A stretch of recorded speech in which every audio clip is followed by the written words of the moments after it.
everyone, it's me, Mimi Combs, and welcome back to another month of movie reviews. Although school has recently started, I've been still keeping up my tradition of watching one movie every day. There's been some days that I skipped, especially during September, so I'm gonna go through maybe more than a month's worth of movies, but I still want to get 30 in this video, so that's gonna be the goal.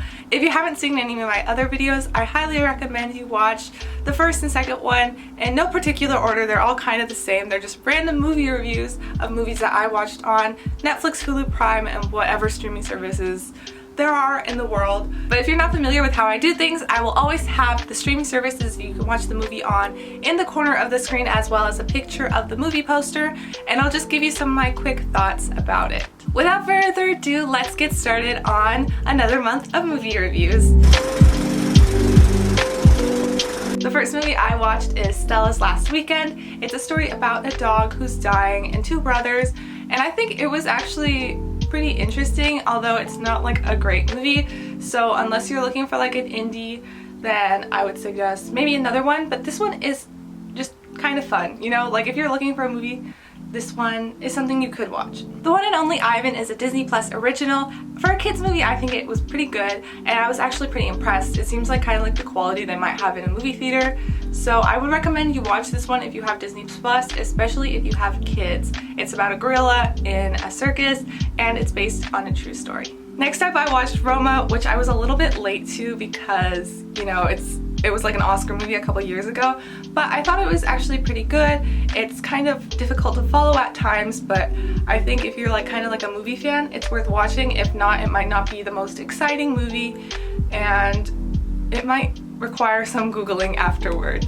But if you're looking for like a good quality Oscar-worthy film, then I really highly recommend this one, and it's actually pretty historically based. Next is Miracle in Cell 7. I really enjoyed this movie. It's quite sad, but also it's really good and just very emotional, and I highly recommend it. The basic premise of the movie is this father has a mental disability and he's framed for murder, and his daughter is kind of have to deal with that, and he has to deal with that, and it's really interesting, and I highly recommend you watch it. Next up is The Lake House, which is kind of like a 2000s rom-com. There's nothing extremely special about it. It does have like some sci-fi elements, but I don't really think there's anything too special about this, unless you're looking for like just like a relaxed watch, and if you're looking for that, then this is what that is. But I mean, I didn't really find anything about it spectacular or worth watching, so.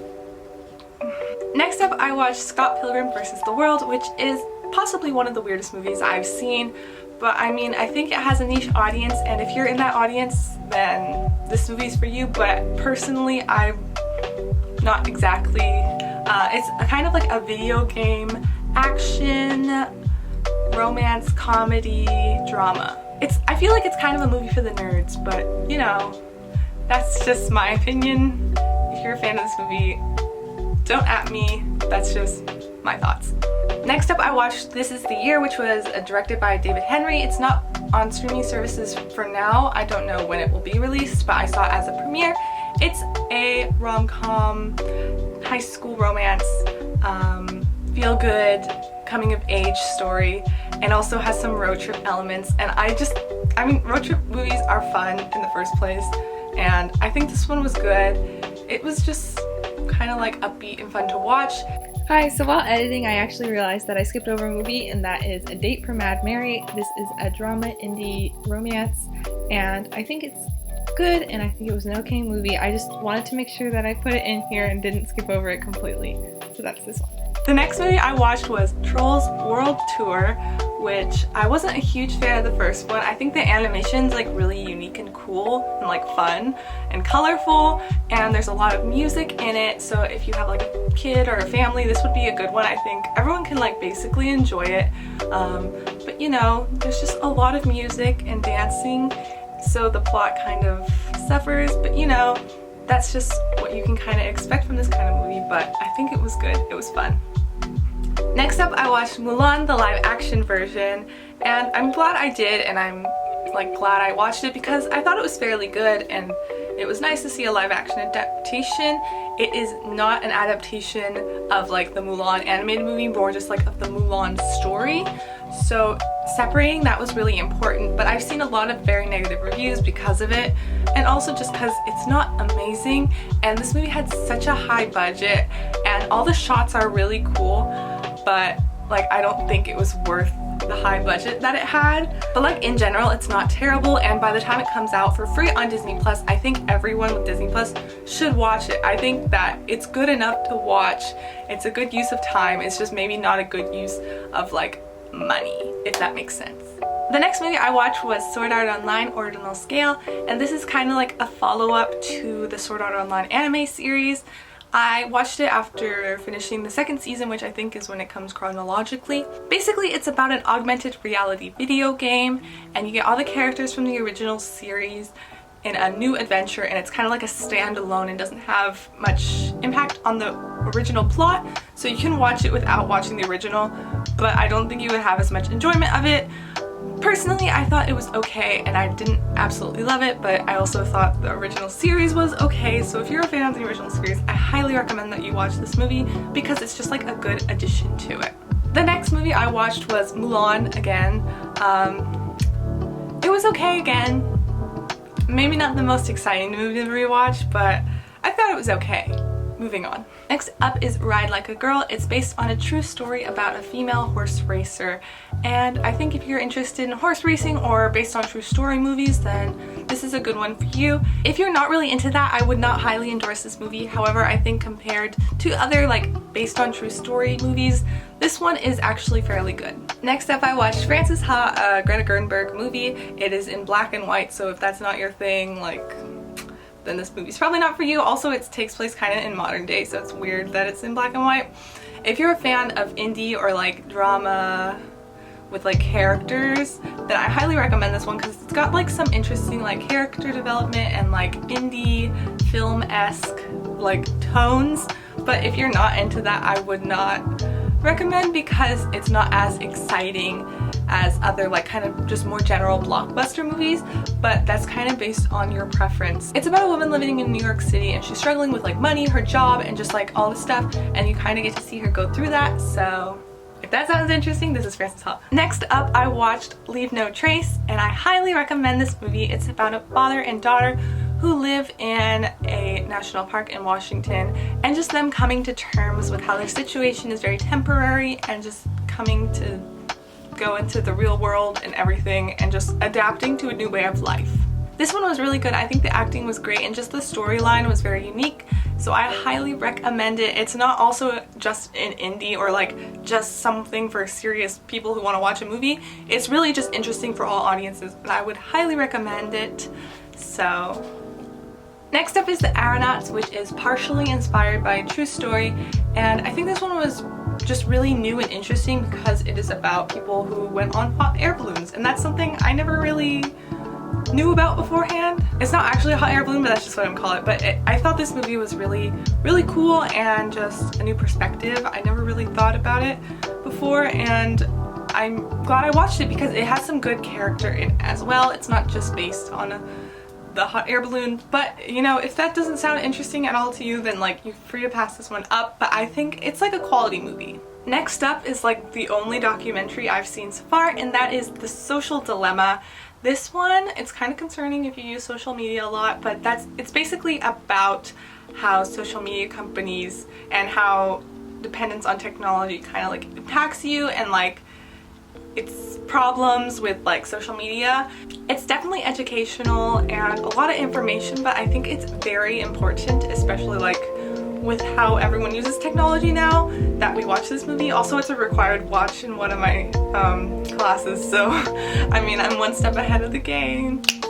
If Beale Street Could Talk is based on a true story, and it is about an African-American man who is in jail and his wife just kind of like going through what led up to it and what led up after it, and I think it was really interesting. It's not the most action-packed or exciting, but I think if you're a fan of dramas or just like well-acted movies, then this one is one for you because there's some great acting in there, and I think as a quality of film it is quite good. So if that sounds interesting to you at all, I highly recommend it. If not, and if you're a younger child, then maybe it won't be as of interest to you. The next movie I watched is Safety Not Guaranteed, starring Aubrey Plaza. It is definitely kind of strange. It has some interesting... It's different, but I really ended up enjoying it, and I was really pleasantly surprised by this movie, actually. It's about this man who publishes in the newspaper that he has built a time machine, and he wants to find someone to go in this time machine with him and like go to the past or whatever. Is he crazy? Like, what's going on? I really enjoyed it, and I thought it was a really great comedy, so if that plot is of any interest to you, I highly recommend that you check out this movie. Children of the Sea is an anime movie following a girl during the summer and just kind of like her relationship with like the ocean and the sea, and she meets these interesting people, but I mean the plot does kind of get a little strange in the second half. I think if you're willing to like sit through that, then like you're good, and this is like a really beautiful movie, but I mean it's strange. It is strange. I mean, I recommend it, especially like if you're a fan of anime movies. Like this one, I mean, it's good, and I think the character design and animation style is very different. Also, it's really cool to see the visuals, but yeah, that's Children of the Sea. Big Time Adolescence is a Prime Original movie. It's about this kid who's in high school, and he has some kind of bad influences. He's like, you know, friends with this guy who's like old and everything. And you get to see him like deal with this and like make choices, and it's kind of like a coming of age story. And there is some like adult stuff, so there's like swearing and drinking, just a lot of like drugs and stuff, but it's not like too bad, so feel free to make that decision based on if that movie sounds interesting to you. But I think it was okay, and I enjoyed it, but it wasn't amazing. You know, it was good. It was good. I'll say it was good. Next I watched Brain on Fire. It's based off a true story, and it is about a girl who suddenly starts having these like crazy symptoms that kind of seem like schizophrenia, and she doesn't really know what's going on, and her family's trying to deal with it. It's an interesting account of like what happened to this one person, especially since it's based off a true story, and it's kind of scary just to think of like how it could happen to anyone. I mean, it's extremely rare, but you know, that is this movie, so if that's of any interest to you, then you can watch it. But I mean, I think it was okay, and it wasn't amazing, but I feel like if the topic is interesting, then it is worth watching. Freak Show is a movie about a gay kid going to a high school, and he dresses crazy, and it's very interesting. Just also really concerning to see how everyone bullies him, and he's just kind of like trying to fit in and also trying to like stand out. But I think it's really concerning just to see how like how terrible high school students are. Like, wow, jeez, people are like intense. And also I feel like if you're gonna watch this movie, don't read the description on Netflix, because it does spoil things that happen like after like the second half of the movie. But you know, like he just, yeah, I'm not gonna say anything else because I don't want to, but it's like a teen high school movie, so if that sounds interesting, then I would recommend. I think it was actually really good, and I think it was worth watching. Next up, I watched The Secret Society of Second Born Royals on Disney+. It really gave me like DCOM vibes, like Disney Channel original movie. So if you're like a kid, I feel like if I was like a kid watching that movie, I would be like so into it. I'd be like invested. Basically, they're in this small country in Europe, and the second born royals have superpowers, and they get to be like superheroes. But as an adult, there's like a lot of plot holes, and you know, it's just kind of cringy at times, but I think it was fun to watch. You know, if you like have kids or you're a kid at heart, if you love watching DCOMs, like I even watch DCOMs still today just cause like I'm bored sometimes. Next up, I watched Enola Holmes on Netflix. This one's kind of like a mystery, but it's interesting that it has like different notes to it. So it's kind of like drama, romance, kind of like a teen coming age. Like, it has a lot in it, but if you're going into it with any thoughts of it being kind of like a Sherlock thing, it's not. It's just not. And Sherlock's just not Sherlock. It's just not anything like that. But, you know, I think it was still okay. Millie Bobby Brown did an okay job, and that's that movie. Summer Wars is not streaming, sadly, but I really liked it. It is an anime movie about a video game. Basically, there's this video game. It's kind of like if Google bought every video game and just made it into Google. And what happens is like it gets hacked, and this kid is like, oh my gosh, and everyone's getting hacked, and it's fun. It's like not very realistic at all, but it's fun and really funny comedy, and I really liked it. I think it was really good, but it's hard to find. I guess maybe you could find it like at a library or something, but that is Summer Wars. Highly recommend. Finally, at the end of September, the last movie I watched in September is Hunt for the Wilderpeople. This one was good, and it's kind of similar vibes to Leave No Trace, but like different.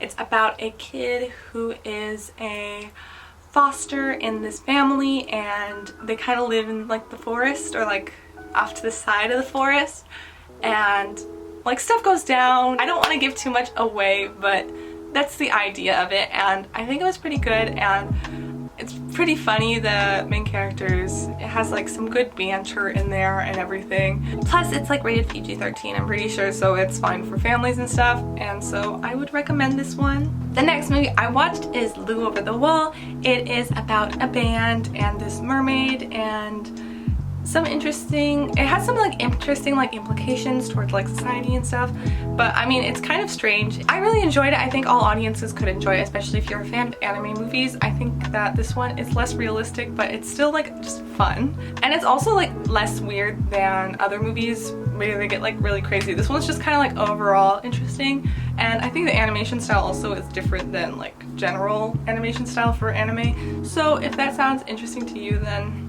I recommend it. It's also about ocean and waters. Next movie I watched is Night Comes On. It is about a girl who just got out of duty, and she's trying to like care for her younger sister and also deal with the aftermath of what happened to get her there in the first place.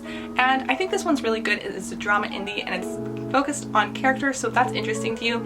It's kind of reminiscent of the Florida Project, so yeah, that's this movie, and I think it is good, and I would recommend. And the last movie I watched this month, which this isn't actually like the month, but you know what I mean, is In This Corner of the World. It is an anime film about World War II. It is about this woman and like just like her whole entire life basically, and I think it's really good, and it's nice to see like that it was like kind of realistic and an interesting just look at it. It's kind of long, it's not too exciting, there's not like one plot line, but it is like a lot of different looks at like aspects of her life, and I really recommend this, especially like if you watched World War II movies in the past, but like even if you haven't, this is like a really nice look at it, especially from the perspective of someone in Japan. That is it for all of the movies I watched this month. It's editing me here back. I made another mistake. Since my battery on my camera was dying, I didn't go through my top 5 movies, so I'm going to do that right now. And the first one I think is Leave No Trace. I think you should watch that. Second is Roma, then If Beale Street Could Talk, Safety Not Guaranteed, and In This Corner of the World. I put those in order of like when I watched them. It's no particular order. Those are the 5 I think are the top out of this set. I hope you enjoyed this video, and I really hope my battery doesn't die before I can say goodbye. So I'll see you guys next month for another month of all of the movies I've seen, and until then, bye guys!